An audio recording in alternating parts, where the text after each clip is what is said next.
Now we'll go for the beam strength of helical gear pair.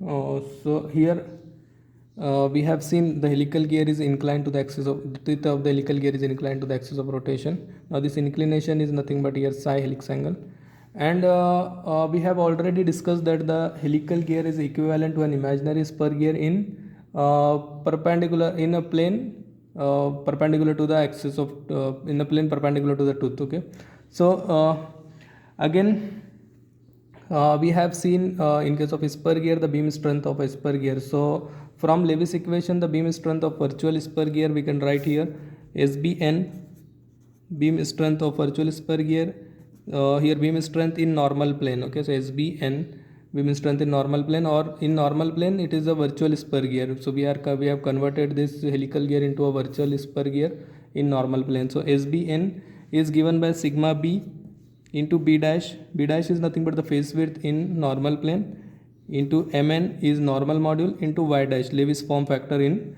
normal plane or virtual plane. Okay, so it is the beam strength of from the equation of the spur gear we have written this equation that beam strength in normal plane is given by SBN, because sigma b is nothing but your bending endurance strength, and bending endurance strength is depend on material, so which will it will not change. Okay, so we'll write here as sigma b as it is.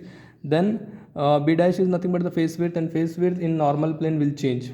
Then mn is nothing but the normal module, and y dash is nothing but Lewis form factor, which is depend on number of teeth z dash. Okay, so where sigma b is nothing but bending endurance strength in Newton per mm square. Okay, or you can call it as a permissible bending stress also. Then mn is normal module,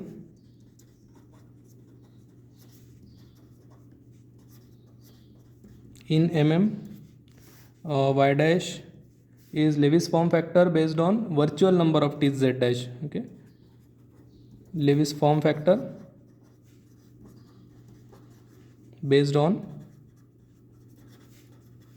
virtual number of teeth z dash. B dash is nothing but the face width of virtual spur gear, face width of virtual spur gear, and face width of virtual spur gear is nothing but here it is given as b divided by cos of psi.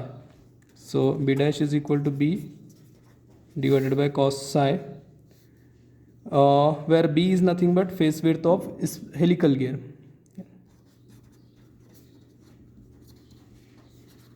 Face width of helical gear, psi is nothing but helix angle. Okay, now if you substitute all these values, so your SBN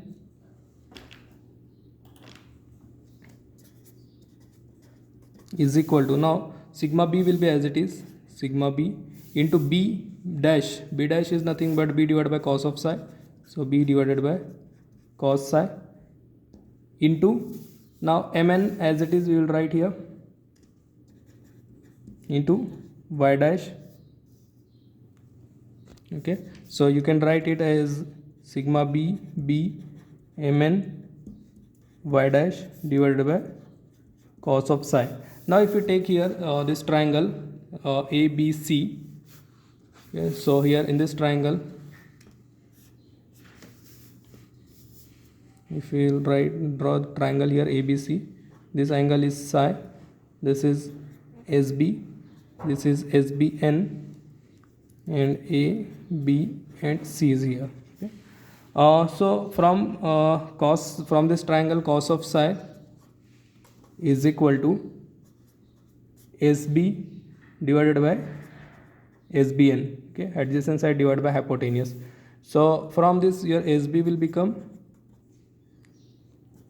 SBN into cos psi. Now SBN, if you substitute here the value of SBN, so SB, the beam strength of helical gear, will become, now sigma b mn y dash divided by cos psi into cos psi. So cos psi will get cancelled, and your beam strength will become sigma b mn into y dash. Okay, so this is the formula to calculate SB, beam strength of helical gear, where y dash is nothing but Lewis form factor, and which is depend on virtual number of teeth. So here y dash is nothing but Lewis form factor, and which is depend on virtual number of teeth, and we can calculate y dash for 20 degree full depth involute system from this formula 0.484 minus 2.87 divided by z dash for 20 degree full depth involute system. Then y dash is equal to 0.55 minus 2.64 divided by z dash for 20 degree stub involute system, and y dash is equal to 0.39 minus 2.15 divided by z dash for 14.5 degree full depth involute system. Okay, and sigma b you can calculate from SUT divided by 3. If suppose it is for pinion, if you are calculating, so sigma BP will become SUT for pinion divided by 3, and sigma BG will become SUT for gear divided by 3. Okay, where face width, B is nothing but the face width, and B is in normally from 9 normal module to 15 normal module. In this range you can take the value of B. If it is not given, you can assume it. Thank you.